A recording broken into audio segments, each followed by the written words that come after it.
Hi అండి. నేను doctor Yugandhar Reddy, senior neurologist, Ashwini neuro, Nellore. అయితే ఈరోజు ఒక కామన్గా వచ్చే ఒక సమస్య మనం డిస్కస్ చేద్దాం. హెల్త్ ప్రాబ్లమ్స్ అన్నిటికీ కారణం అందరికీ తెలిసింది ఏంటంటే ప్రాపర్ డైట్ లేకపోవడం, ప్రాపర్ ఎక్సర్సైజ్ లేకపోవడం. మన డైలీ లైఫ్ స్టైల్లో ఎక్సర్సైజ్ చేసే టైం లేదు అని చాలామంది కంప్లైంట్ చేస్తుంటారు. ఇక్కడ టైం లేకపోవడం ఏం లేదండి. మనం ఎంతసేపు ఎక్సర్సైజ్ చేయగలుగుతాం ఎవరైనా?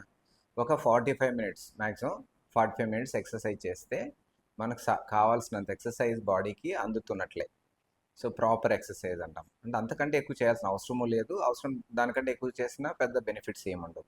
ఒక మినిమం 45 మినిట్స్ ఎక్సర్సైజ్ అనేది ఎవ్రీడే ఎవరైనా చేయొచ్చు. సో మనం ఎంత బిజీగా ఉన్నప్పటికీ కూడా వాళ్ళ లైఫ్ స్టైల్ తగినట్టు వాళ్ళ ఒక ఎక్సర్సైజ్ని చూస్ చేసుకోవచ్చు. ఈవెన్ 60-70 ఇయర్స్ బాగా ఏజ్ ఉన్న వృద్ధులు కూడా ఎక్సర్సైజ్ చేయొచ్చు. వాళ్ళ రేంజ్లో వాళ్ళ బాడీకి సరిపోయేంత ఎక్సర్సైజ్ చేసుకోవచ్చు. అలాంటి రకమైన ఎక్సర్సైజ్లు మీరు చేసుకోవచ్చు. మీ బాడీకి సూట్ అయ్యే రకమైన ఎక్సర్సైజ్. అసలు ఎక్సర్సైజే లేకపోవడం అనేది కరెక్ట్ కాదు. ఎందుకంటే బాడీని మనము ఎప్పుడు కూడా బేస్ లైన్ నుంచి కొంత హైకి తీసుకెళ్ళి వదులుతుండాలి ఎవ్రీడే. ఫర్ ఎగ్జాంపుల్ మన బేస్ లైన్ హార్ట్ రేట్ ఎంత ఉంటుంది? 70-80 మధ్యలో ఉంటుంది. అదే మనము 100-120 వరకు ఒక్కరోజన్నా ప్రతిరోజు ఏదో ఒక టైంలో తీసుకెళ్ళాలి. 100-120 రావాలంటే ఏం చేయాలి? మీరు కొంచెమన్నా ఎక్సర్సైజ్ చేయాలి. ఏదో ఎక్సర్సైజ్ అంటే రకరకాల ఎక్సర్సైజ్. ఫర్ ఎగ్జాంపుల్ వాకింగ్ చేయొచ్చు, జాగింగ్ చేయొచ్చు, స్విమ్మింగ్ చేయొచ్చు, ఏదైనా గేమ్స్ ఆడొచ్చు.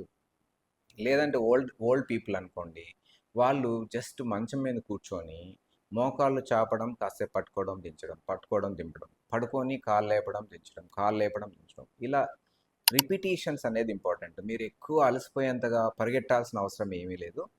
చిన్న సింపుల్ మూమెంట్ని, ఒక మజిల్ని మీరు రెగ్యులర్గా ఎవ్రీడే కంటిన్యూగా ఎక్కువ సార్లు రిపిటేషన్ చేయటం వల్ల మీకు ఆటోమేటిక్ ఎక్సర్సైజ్ అయిపోతుంది.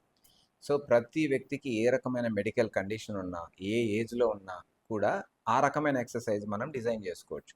సింపుల్ ఎక్సర్సైజే ఎక్కువ సార్లు చేస్తాం. ఫర్ ఎగ్జాంపుల్ వాకింగ్ లేదా జాగింగ్, స్పీడ్గా వాకింగ్ చేయడం ఒక 10 నిమిషాలు చేస్తే అలసిపోతాం. దానికి కావాల్సిన ఎనర్జీ బర్న్ అవుతుంది అనుకున్నాం. అదే మీరు మంచం మీద కూర్చోనో లేదా పడుకోనో చిన్న కాల్ లిఫ్ట్ చేయడం, స్ట్రైట్గా లెగ్ లిఫ్ట్ చేయడం, లేదా మంచం మీద కూర్చొని కాళ్ళు లిఫ్ట్ చేయడం, ఇట్లాంటి మీరు ఒక 100 సార్లు రిపీట్ చేస్తే ఏమవుతుంది? ఈ 10 నిమిషాలు పరిగెత్తినప్పుడు ఎంత ఎనర్జీ బర్న్ అయిందో ఇది కొంచెం లాంగ్ టర్మ్ పడుతుంది. అంటే ఒక 40 మినిట్స్ మీరు అలా చేస్తే అంతే ఎనర్జీ బర్న్ అవుతుంది. పోతే చాలామంది స్టూడెంట్స్ తర్వాత ఎక్కువగా బిజీగా ఉంటారు. కొంతమంది ఇప్పుడు నీట్ ప్రిపేర్ అవుతున్నారు, లేదా కాంపిటేటివ్ ఎగ్జామ్స్ ప్రిపేర్ అవుతుంటారు. ఇలాంటి పిల్లలకు హాస్టల్లో ఉంటారు. వాళ్ళకి ఎక్సర్సైజ్ చేసే టైం ఉండదు, ఎక్సర్సైజ్ చేసే ఆలోచన కూడా రాదు. సో అలాంటి వాళ్ళకి నేనేం చెప్తానంటే సింపుల్, మీరు నిద్ర లేవడమే మీ బెడ్ పక్కనే నిలబడుకొని స్కిప్పింగ్ చేయండి. దానికి ఎక్సర్సైజ్కి సపరేట్ జిమ్ అవసరం లేదు, సపరేట్ ఎక్విప్మెంట్ అవసరం లేదు.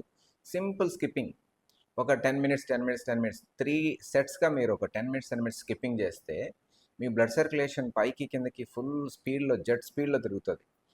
ఒక ఫ్లష్ లాగా అవుతుంది అనమాట. మొత్తం బాడీలో నర్వ్స్, ఎనర్జీ అంతా కూడా ఒక్కసారి ఓపెన్ అప్ అవుతాయి. సో దానివల్ల ఏమవుతుందంటే మీకు రెగ్యులర్గా ఎవ్రీడే బాడీని ఒక స్ట్రెచ్ చేసి మనం వదలటం వల్ల ఆ ఎక్సర్సైజ్ రూపంలో ఫిట్గా ఉంటుంది. ఎనర్జీ లెవెల్స్ పెరుగుతాయి, యాక్టివ్నెస్ వస్తుంది, కాన్సన్ట్రేషన్ పెరుగుతుంది, క్వాలిటీ పెరుగుతుంది. సో ఇంత సింపుల్ దాన్ని కూడా మనం రోజు చేయం. ఎందుకంటే నేను బిజీగా ఉన్నాను, నాకు వీలు కాదు, వాళ్ళకి వీలు అవుతుంది, వాళ్ళకి ఖాళీగా ఉంటారు. సో ఈ రకమైన ఇవన్నీ కూడా ఎక్స్క్యూజెస్ అంటాం. ల్యాక్ ఆఫ్ మోటివేషన్ లేకపోవడం వల్ల ఈ రకమైన ఎక్స్క్యూజెస్ వెతుక్కుంటాం తప్ప ఎక్సర్సైజ్ అనేది ఒక నిత్యావసరం, ఒక లగ్జరీ కాదు, ఒక ఆప్షన్ కాదు. It's not a choice, it's a must do thing. It's a like oxygen మనం ఎలా తీసుకుంటామో ఎక్సర్సైజ్ కూడా అలాగే రోజు చేయాల్సిందే. Thank you.